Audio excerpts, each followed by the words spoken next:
ప్రతిదీ కూడా ఆయన దగ్గర దాగి ఉంది. నీకు కావలసినటువంటి సంతోషం ఆయన దగ్గర ఉంది.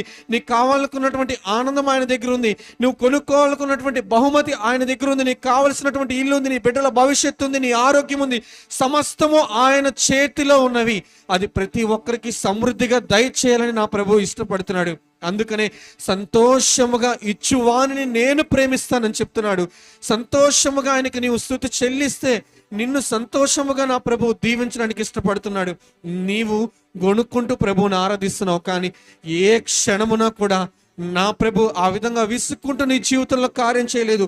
స్తుతి చెల్లించడానికి నీకు విసుగొస్తుందేమో, కానీ ఆయన కార్యం జరిగించడానికి ఆయనకు మాత్రము శక్తి తగ్గట్లేదని నా ప్రభు చెప్తున్నాడు. ఒక్క క్షణము స్తుతి చెల్లించడానికి నువ్వు విసుక్కుంటున్నావు, మరి నా దేవుడు కార్యము కూడా నీ జీవితంలో ఎందుకు జరిగించాలని ఆ క్షణం మౌనంగా ఉంటే ఈ దినమున సజీవులుగా ఉండేవాడివా నా ప్రియ సహోదరు.